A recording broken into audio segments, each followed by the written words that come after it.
Shalom. Puji Tuhan, sore hari ini kita masih diberikan kekuatan untuk memuji, memuliakan nama Tuhan. Mari kita mengucap syukur kepada Tuhan. Kita mau menaikkan syukur kita lewat puji-pujian yang akan kita naikkan kepada Tuhan. Mari kita berdoa.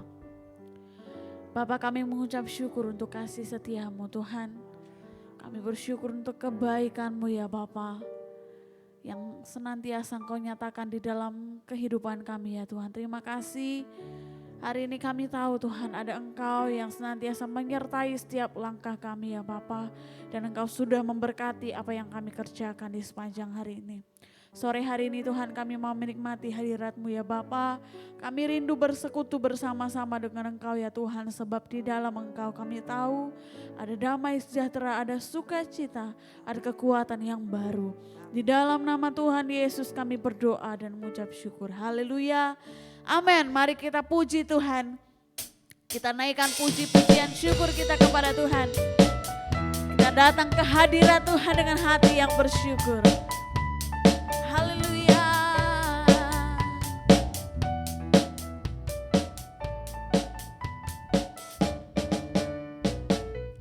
Datanglah ke bait-Nya dengan hati bersyukur, ke dalam pelataran-Nya dengan hati bersuka rasakan dan lihatlah betapa baiknya Tuhan bagi yang berlindung padanya. Akan bersorak-sorai, akan bersorak-sorai.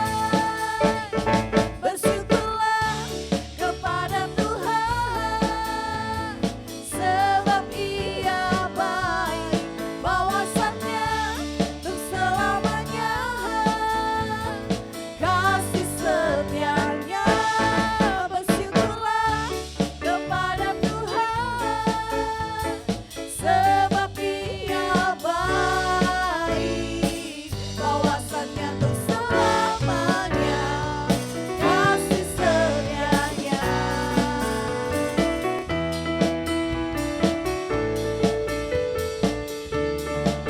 Haleluya. Mari nikmati hadirat Tuhan. Datanglah ke bait-Nya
setiap hati memuji memuliakan Tuhan dengan sungguh-sungguh.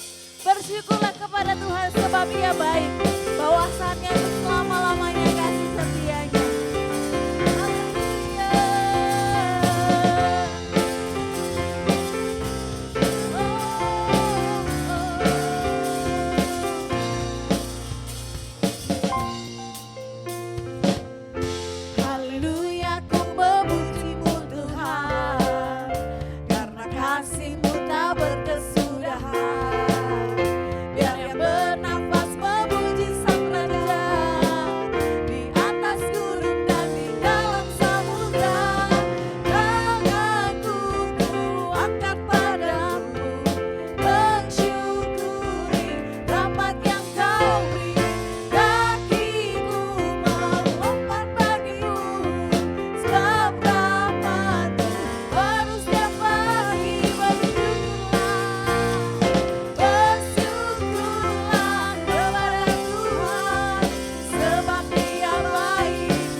Dia juga adalah Allah, sumber kekuatan kita.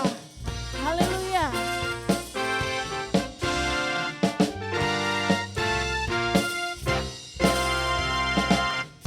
Hanya Kau milikku di surga.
telah Engkau berikan kepada kami. Mari kita mau menikmati hadirat Tuhan lebih lagi. Sebab kuasa Tuhan nyata di dalam seluruh kehidupan kita. Seringkali Dia menyatakan bahwa Dia adalah Allah yang hidup, Allah yang berkuasa, Allah yang memegang kendali seluruh kehidupan kita. Mari mengucap syukur untuk kebaikan Tuhan. Mengucap syukur bahwa kita punya Allah yang punya kuasa yang besar. Kuasa-Mu nyata di dalam kelemahanku, kekuatanku menopang seluruh hidupku. Dari mana datang pertolonganku? Hanya Yesus pertolonganku.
menaikkan pujian ini lebih sungguh, nyatakan Engkaulah sumber kekuatan kami ya Tuhan. Engkaulah sumber kekuatan hatiku, tempat persembunyianku. Engkau penolong di saat susahku, tempat perlindunganku. Kebenaran dan perisai di hidupku. Engkaulah sumber kekuatan hatiku, tempat persembunyianku.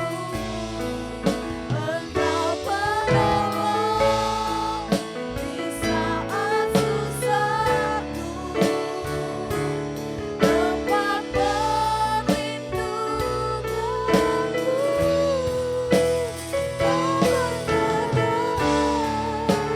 Dan perisai di hidupku. Engkaulah sumber kekuatan hatiku. Kepada hambanya saya persilakan. Tempat persembunyianku. Engkau penolong di saat susahku, tempat perlindunganku.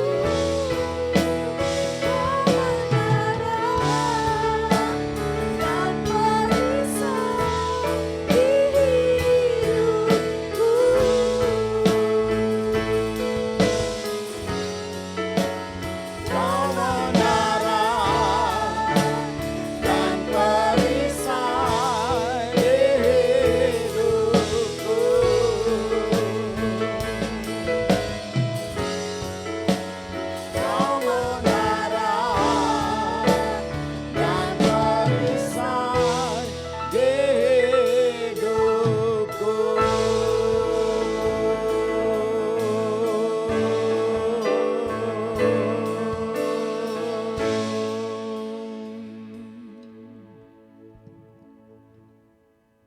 Kami mengucap syukur kepadamu Tuhan untuk malam hari ini. Oleh kasih karuniamu dan oleh anugerahmu, oleh kemurahanmu kami ada sampai dengan hari ini kami ada. Terima kasih untuk kehadiranmu untuk malam hari ini menyampaikan pesan Tuhan. Menolong hamba untuk mengkomunikasikannya. Biarlah pesan Tuhan malam hari ini kami boleh menangkapnya. Kami boleh memahaminya dan mengaplikasikannya dalam perjalanan hidup kami. Terima kasih Tuhan Yesus Kristus. Kami sambut firman Tuhan malam hari ini di dalam nama Tuhan Yesus Kristus. Haleluya. Amin. Shalom, selamat malam. Tuhan memberkati kita semua. Baik, kita kembali malam hari ini untuk belajar lagi tentang firman Tuhan. Saudara dengar baik-baik pesan Tuhan malam hari ini bagi kita semua. Khususnya bagi kita yang sekarang sedang menghadapi banyak tantangan. Saudara yang sedang mengerjakan dan berusaha sekuat kemampuan saudara atau berjuang untuk mencapai sesuatu, menyelesaikan sesuatu, mengambil tanggung jawab dan melakukannya. Biarlah malam hari ini Tuhan menolong kita. Mari kita buka Alkitab. Kita membaca dalam Amsal 20 ayatnya yang ke-10. Ada satu ayat di situ yang luar biasa. Amsal 24 ayatnya yang ke-10 berkata demikian, jika engkau tawar hati pada masa kesesakan, kecillah kekuatanmu. Saya ulangi lagi, Amsal 24 ayat 10 mengatakan demikian, jika engkau tawar hati pada masa kesesakan, kecillah kekuatanmu. Kita tidak tahu apa artinya yang diungkapkan oleh ayat ini secara mendalam. Tetapi kita boleh tafsirkan dari kata-kata dan kalimat yang diungkapkan oleh ayat ini. dengan tujuan menegur, menasihati, mengajar, mengingatkan kita bahwa ketawaran hati itu membuat kita menjadi lemah. Ketawaran hati itu bukan bagian yang harus kita konsumsi atau bukan menjadi bagian di dalam pikiran dan hati kita. Tapi Alkitab berkata, janganlah kita tawar hati pada masa kesesakan. Masa kesesakan yang seperti apa? Masa kesesakan, masa kesulitan, masa kesukaran, atau masa perjuangan yang sementara saudara dan saya hadapi, dan kita berjuang untuk menyelesaikan bagian kita masing-masing. Karena itu saya beri judul malam hari ini, kuatkanlah dan teguhkanlah hatimu. Kita lihat bagian ini diungkapkan dalam kitab mana? Dalam kitab Yosua. Dan kita melihat dalam Yosua pasal yang pertama. Mari buka Alkitab, kita membaca dalam Yosua pasal yang pertama. Yosua pasal yang pertama, perhatikan dari ayatnya yang ke-6 sampai dengan yang ke-9. Yosua pasal pertama ayat 6 dan yang sampai dengan ke-9. Alkitab berkata, kuatkan dan teguhkanlah hatimu sebab engkaulah yang akan memimpin bangsa ini memiliki negeri yang kujanjikan dengan bersumpah kepada nenek moyang mereka untuk diberikannya kepada mereka. Lanjut. Hanya kuatkan dan teguhkanlah hatimu dengan sungguh-sungguh. Bertindaklah hati-hati sesuai dengan seluruh hukum yang telah diperintahkan kepadamu oleh hambaku Musa. Janganlah menyimpang ke kanan atau ke kiri supaya engkau beruntung kemanapun engkau pergi. Janganlah engkau lupa memperkatakan kitab Taurat ini, tetapi renungkanlah itu siang dan malam supaya engkau bertindak hati-hati sesuai dengan segala yang tertulis di dalamnya.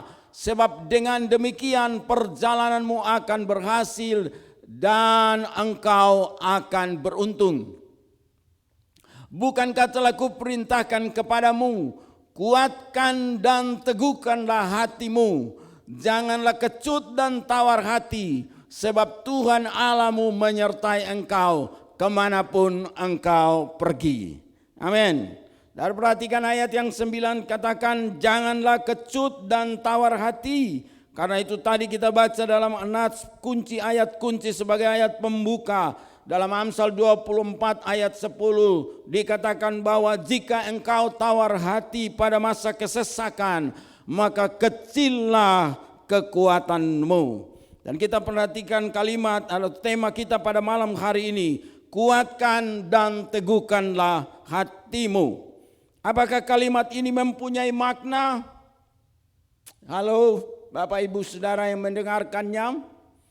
Apakah kalimat ini mempunyai makna untuk kita pahami? Atau rahasia apa di balik daripada kalimat ini? Atau sekedar sebuah ungkapan tanpa makna? Yaitu kuatkanlah dan teguhkanlah hatimu. Nah Bapak Ibu Saudara yang dikasihi oleh Tuhan, dalam pengalihan tugas atau pergantian pemimpin atau pergantian jabatan atau pengalihan tanggung jawab yang diberikan kepada saudara, kepada orang lain, kepada siapa saja, dalam pengalihan tugas tentu ada kriteria, tentu ada syarat. Umumnya di dunia sekarang dalam generasi ini ada banyak persyaratan yang harus dipenuhi oleh calon pengganti, oleh pemimpin. Oleh sebab itu dalam dunia saat ini orang memberikan kriteria sebagai syarat seorang pemimpin. Orang memberikan syarat-syarat pemimpin, harus ada kriteria, harus ada lain sebagainya.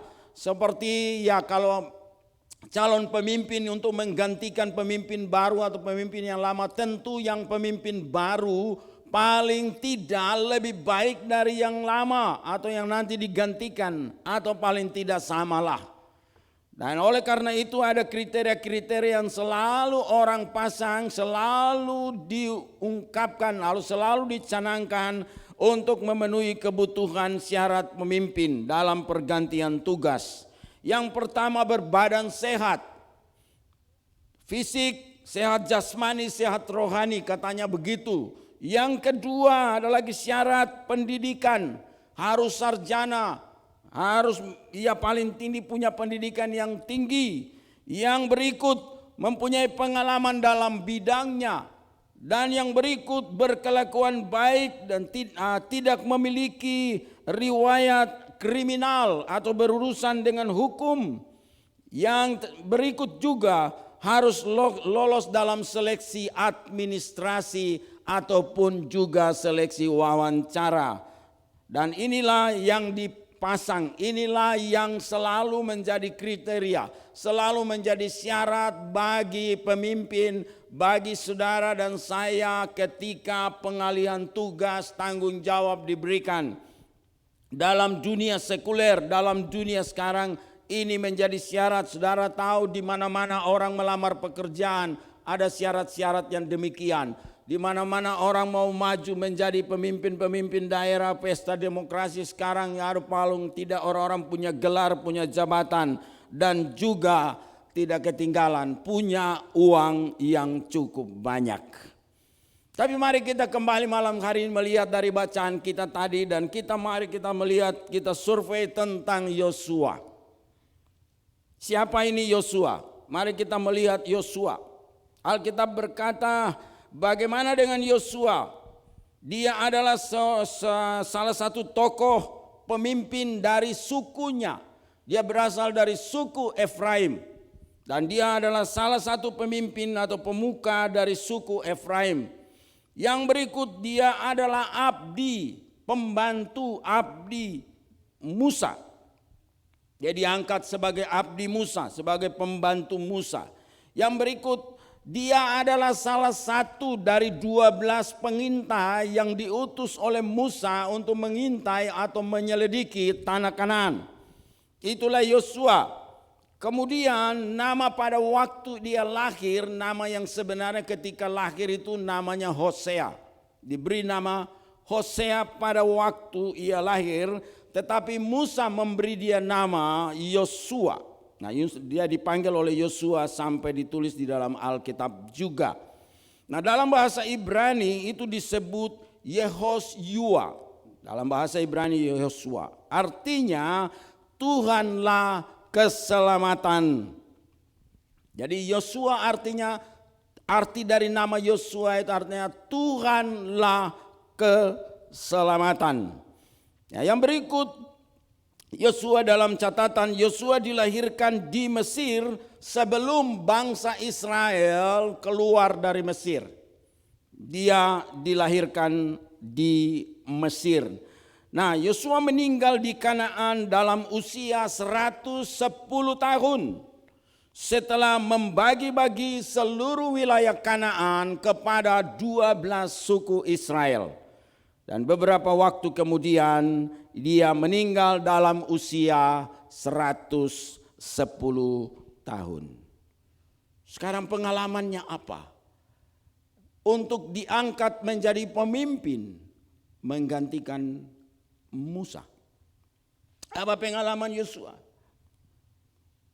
Tidak ada catatan atau tidak ada riwayat yang menulis di dalam Alkitab ataupun dalam buku-buku sejarah yang lain yang mengisahkan bahwa Yosua punya pengalaman pendidikan atau punya pengalaman-pengalaman yang lain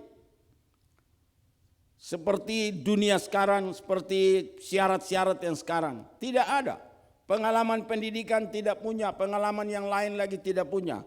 Dia hanya memiliki pengalaman 40 tahun bersama dengan abangnya Musa atau dengan tuannya, karena dia adalah abdi, dia adalah pembantu, punya pengalaman 40 tahun menjadi pembantu Musa untuk memimpin pasukan merebut tempat yang satu ke tempat yang lain, berhadapan dengan pasukan yang satu, musuh yang satu dengan musuh yang lain, dan terus maju dan berjalan terus menerus. Nah, perhatikan pada waktunya peralihan tugas dan tanggung jawab. Yang pertama, tidak ada pesta demokrasi. Tidak ada seleksi administrasi dan wawancara. Saudara perhatikan, baca. Lihat baik-baik Bapak Ibu Saudara yang berkati.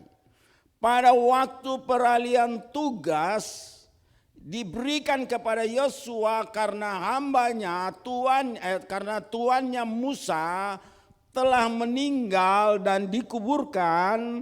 Kemudian Tuhan berfirman kepada Yosua. Dalam situasi waktu itu tidak ada rekayasa demokrasi. Tidak ada syarat-syarat yang dipasang. Tidak ada pengalaman-pengalaman lain yang diandalkan. Tidak ada kekuatan ekonomi yang diandalkan. Tidak ada kekuatan manusia yang diandalkan. Tidak ada apa-apa. Hanya dengan berpengalaman menjadi pembantu, menjadi abdi 40 tahun bersama dengan Musa. Dan tibalah di tepi sungai Yordan, tinggal selangkah untuk masuk Kanaan, menyeberang sungai Yordan. Yosua harus siap menerima tanggung jawab. Jadi tidak ada pesta demokrasi dalam waktu peralihan tugas. Tidak ada seleksi administrasi dan wawancara waktu pengalihan tugas. Bapak Ibu Saudara, dan tidak ada uji kompetensi dalam waktu pengalihan tugas. Tetapi di akhir perjalanan Musa sebagai pemimpin dalam usia 120 tahun. Bapak Ibu Saudara yang diberkati Tuhan. Musa meninggal dalam usia 120 tahun. Di akhir penghujung perjalanan hidup daripada Musa, ia memanggil abdinya Yosua dan berkata kepadanya di depan seluruh orang Israel. Musa panggil, Yos, sini dulu.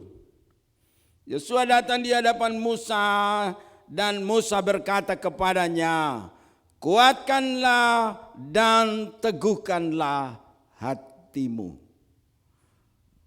Itulah diungkapkan oleh Tuhan kepada Yosua.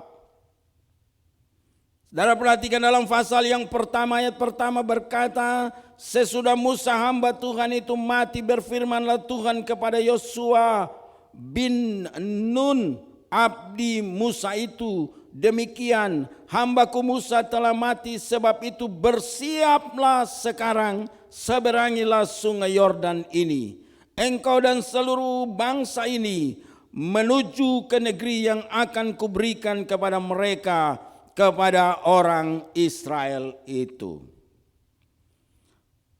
Tuhan memanggil Yosua dan berkata kepadanya, Musa sudah tiada. Karena itu bersiaplah dan seberangilah sungai Yordan. Oleh karena itu Tuhan berkata kepada dia, teguhkanlah, kuatkanlah, teguhkanlah hatimu. Karena engkaulah yang akan memimpin bangsa ini masuk ke tanah perjanjian, tanah yang kujanjikan kepada mereka. Bapak Ibu perhatikan, ada catatan penting yang perlu kita ketahui. Tidak ditulis secara rinci di dalam Alkitab untuk kita baca. Di dalam catatan-catatan sejarah yang lain diketahui demikian, bahwa ada catatan yang perlu kita ingat, bahwa Yosua menerima pengurapan dari Musa pada usia 93 tahun. Dengar, perjalanan di padang gurun waktu Yosua umur 93 tahun, dia menerima penumpangan tangan oleh Musa, artinya Musa mengurapi dia. Tetapi sebelum Musa urapi dia pada usia yang 55 tahun, dia diutus menjadi pengintai ke tanah Kanaan. Jadi waktunya cukup lama, 55 tahun. Dari si muda, ya masih muda lah. 55 tahun, dalam usia 55 tahun dia diutus oleh Musa, termasuk 11 teman rekannya. Jadi dia salah satu dari 12 pengintai. dalam usia 55 tahun diutus oleh Musa untuk mengintai tanah Kanaan. Dan setelah dari peristiwa pengintaian itu, Musa melihat roh anak ini, Musa melihat jiwa orang ini, Musa melihat sikapnya, Musa melihat responnya, Musa melihat cara berpikirnya, Musa melihat cara kerjanya, Musa melihat cara bicaranya, Musa melihat bagaimana keyakinannya, pengamatannya, semuanya diungkapkan. Dan Musa mengetahuinya bahwa orang ini orang yang terbaik. Oleh karena itu dalam usia 55 tahun dia diutus menjadi pengintai, salah satu pengintai. Dan dalam usia 93 tahun Musa tidak punya pilihan kecuali Yosua. Dan Musa memanggilnya dalam usia 93 tahun dan mengurapi dia. Artinya pada waktu itu Yosua menerima panggilan dalam usia 93 tahun. Dia menerima panggilan sebagai seorang yang dipersiapkan untuk menjadi pemimpin. Dia menjadi seorang yang menerima panggilan untuk melanjutkan kepemimpinan daripada tuannya. Jadi 93 tahun telah menerima panggilan. Apa yang Tuhan katakan kepada Yosua? Tuhan berkata, hambaku Musa telah mati. Sebab itu bersiaplah sekarang, seberangilah sungai Yordan ini. Bersiaplah sekarang. Bersiap adalah sebuah sikap, antusias, sebuah kegerakan atau yang dilakukan. Bersiaplah dikatakan waktunya kapan? Sekarang. Jadi siap sedia, tidak santai. Banyak orang yang menerima panggilan tetapi santai. Saya tahu dalam perjalanan hidup saudara dan saya, ketika kita menerima dan kita tahu dan kita mengerti bahwa kita dipanggil, tapi kita tidak terlalu memberi respon terhadap panggilan Tuhan. Saya tahu masing-masing di antara kita semua, saudara yang ada di sini maupun juga yang di rumah, kita mengerti bahwa tiap-tiap kita mempunyai panggilan masing-masing. Kapan itu Tuhan memanggil kita, kita yang tahu. Tetapi kadangkala kita tidak terlalu meresponi panggilan itu dan kita lebih banyak santai. Tapi Tuhan berkata kepada Yosua, bersiaplah, waktunya kapan? Sekarang. Seberangilah sungai Yordan, engkau dan seluruh bangsa ini.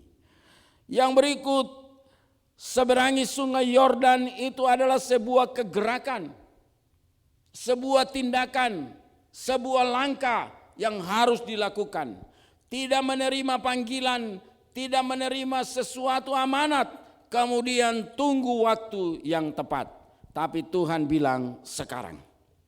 Nah, ayat yang ketiga saudara perhatikan, dikatakan, setiap tempat yang akan diinjak oleh telapak kakimu, kuberikan kepada kamu seperti yang telah kujanjikan kepada Musa. Perhatikan ayat 3 ini baik-baik. Setiap tempat yang kau injak dengan telapak kakimu.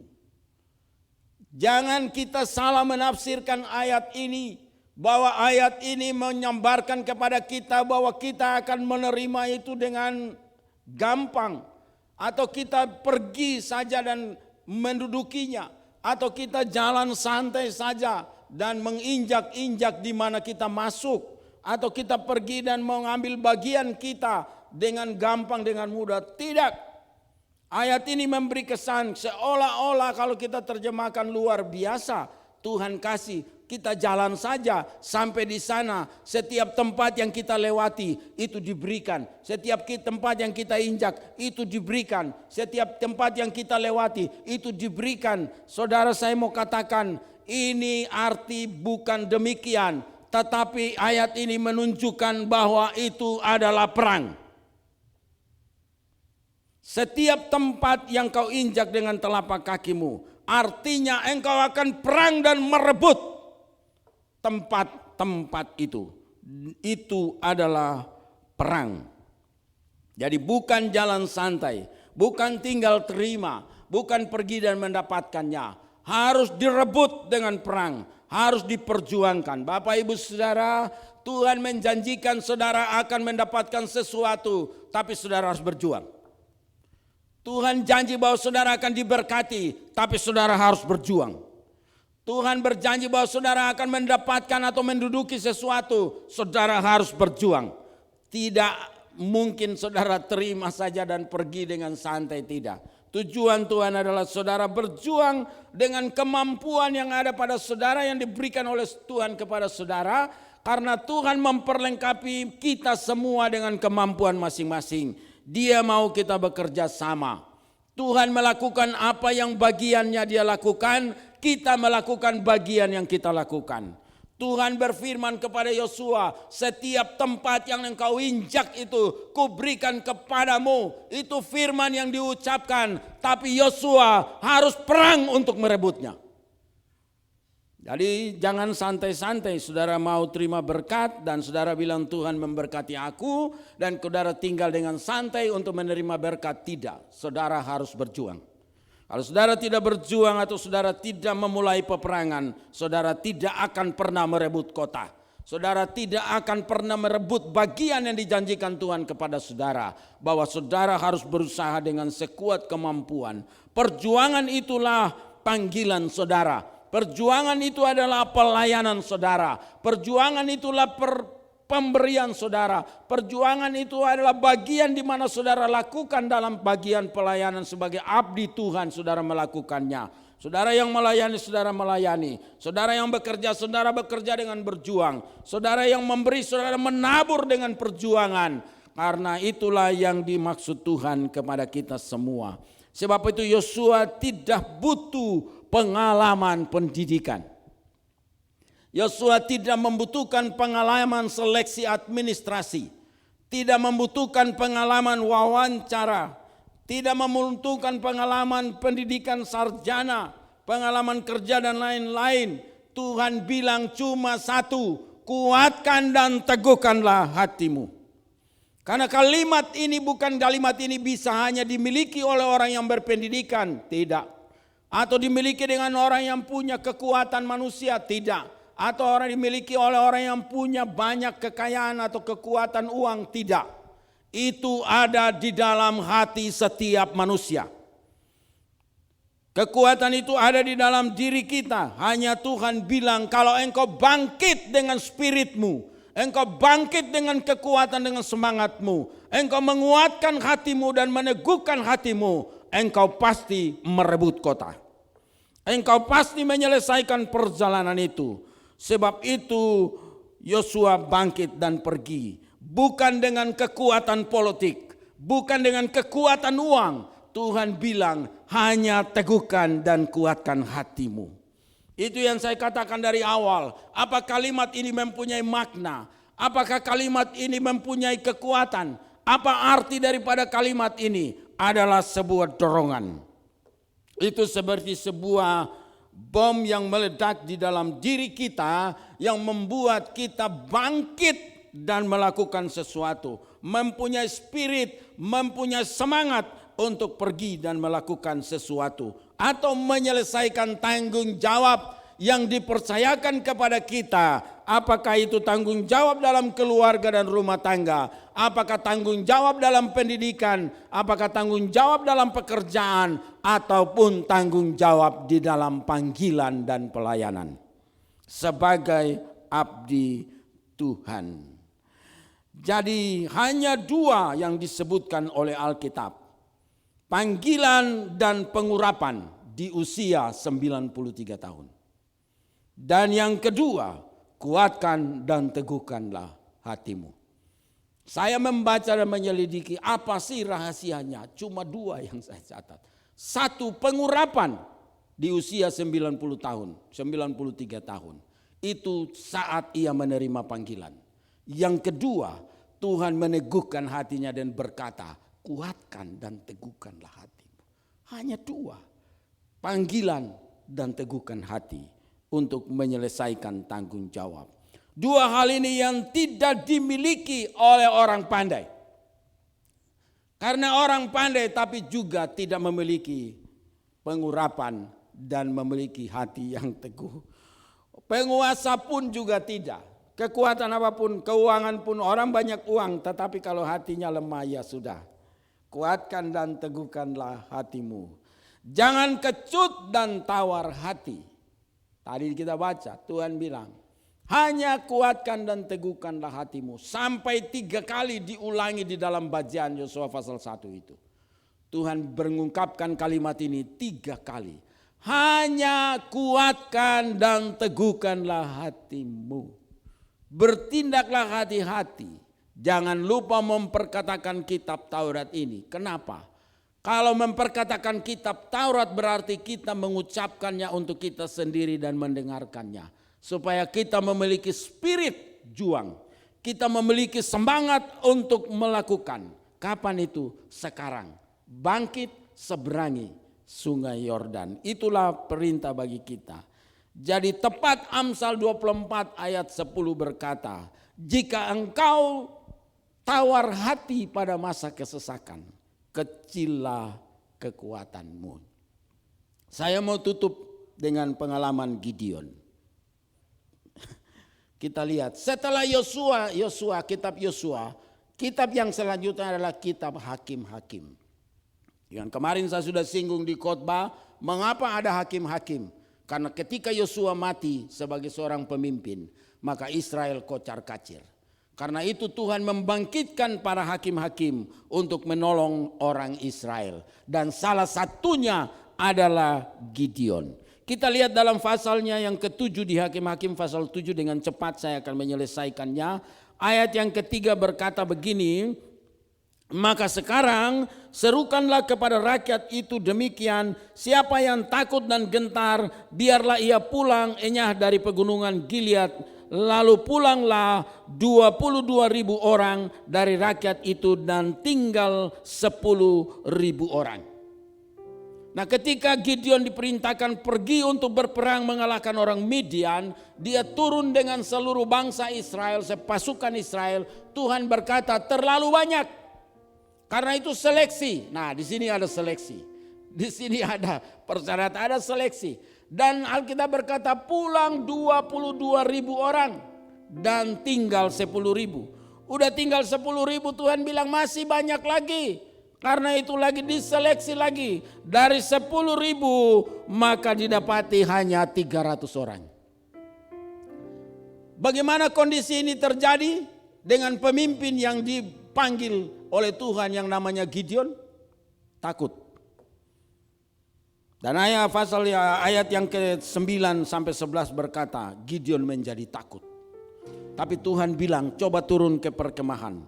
Dan dia pergi di dekat perkemahan dan dia mendengar orang cerita. Jadi saudara perhatikan ayat 9 di sana berkata demikian. Ayat 9 sampai 11 di sana dikatakan demikian. Pada malam itu berfirmanlah Tuhan kepadanya, bangunlah turunlah menyerbu perkemahan itu, sebab telah kuserahkan itu ke dalam tanganmu. Tetapi jika engkau takut untuk turun menyerbu, turunlah bersama-sama dengan pura bujangmu ke perkemahan itu. Maka kau dengarlah apa yang mereka katakan. Kemudian engkau akan mendapat keberanian untuk turun menyebu perkemahan itu. Lalu turunlah ia bersama dengan pura bujangnya itu sampai kepada penjagaan terdepan laskar di perkemahan itu. Jadi ketika dia turun, dia dengar orang bercerita dan orang memberikan mimpi, dan artinya bahwa sekeping roti atau itu masuk dalam perkemahan dan mengobrak-abrikan, dengan ditafsirkan bahwa itulah pedang Gideon. Ketika dia mendengar orang mengucapkan itulah pedang Gideon, dia kembali dan dia berseru kepada Israel, bangkitlah malam ini dan kita mengalahkan orang Midian. Nah, saudara, satu spirit bangkit karena mendengarkan sebuah ungkapan. Karena itu Tuhan bilang kepada Yosua, hanya kuatkan dan teguhkanlah hatimu, maka engkau akan merebut tanah Kanaan. Dan kota pertama yang diruntuhkan adalah Yeriko. Jadi Bapak Ibu Saudara, jangan pernah mengabaikan kata-kata semangat dan meragukan ucapan Tuhan terhadap saudara dan saya. Karena itu kita perlu membangkitkan semangat satu dengan yang lain. Amin. Kita perlu memberikan dorongan kepada satu dengan yang lain. Kita sebagai bagian yang dimana Tuhan memakai kita untuk memberikan dorongan semangat kepada teman, saudara yang lain. Ketika orang mengalami kelemahan, kemerosotan, kita perlu tampil untuk memberikan mereka spirit. Sebab Tuhan berkata, hanya kuatkan dan teguhkanlah hatimu. Kalau engkau dan saya menerima pengurapan untuk sebuah panggilan, lakukan itu dengan semangat dan spirit yang daripada Tuhan. Sebab Tuhan menyertai kita. Amin. Mari kita berdoa. Kami mengucap syukur kepadamu Tuhan malam hari ini oleh kasih karunia-Mu. Kemurahan-Mu menolong kami malam ini untuk menangkap visi-Mu. Kadangkala kami mengalami kelemahan, kadangkala kami mengalami kesuraman, kadangkala kami menjadi suam-suam. Tetapi firman-Mu menolong kami untuk bangkit, menerima spirit daripada-Mu dengan menguatkan hati dan meneguhkan hati kami. Hanya kuatkan dan teguhkan hati kami ya Tuhan. Supaya kami terus punya komitmen dalam pelayanan. Kami terus punya komitmen untuk menyelesaikan tanggung jawab kemana. Peralihan tugas dan bagian yang dipercayakan kepada kami. Dalam keluarga, dalam rumah tangga, dalam pelayanan, dalam gereja, dalam komunitas manapun. Kami bangkit dengan semangat spirit Tuhan untuk menyelesaikan tanggungan. Karena kami percaya Tuhan memanggil kami untuk melakukan bagian kami masing-masing. Berkati saudara-saudara anggota gereja Tuhan yang mengikuti pemberitaan pada malam hari ini semua. Kiranya Tuhan menjamah kami dan memberikan kami kekuatan untuk melanjutkan terus misi, visi yang Tuhan percayakan kepada kami. Terima kasih kami mengucap syukur atas kasih Tuhan menolong kami malam hari ini. Menangkap pesan daripada Tuhan. Hanya mendengarkan firman-Mu. Kami menjadi gairah dan kuat. Hanya mendengarkan semangat yang diungkapkan kepada kami. Hanya mendengarkan dorongan daripada pemimpin ataupun teman rekan kerja yang menguatkan kami. Kami bangkit untuk melakukan apa yang Tuhan percayakan kepada kami. Terima kasih kami mengucap syukur dalam nama Tuhan Yesus Kristus. Mari angkat tangan saudara dan terima berkat. Pertolongan datang dari Allah yang menjadikan langit dan bumi. Di dalam kasih karunia yang dianugerahkan oleh Tuhan Yesus Kristus. Dan di dalam pelayanan persekutuan Roh Kudus. Menyertai saudara dan saya dari sekarang ini sampai selama-lamanya. Haleluya, dalam nama Tuhan Yesus kami mengucap syukur. Amin. Shalom, selamat malam. Tuhan Yesus memberkati.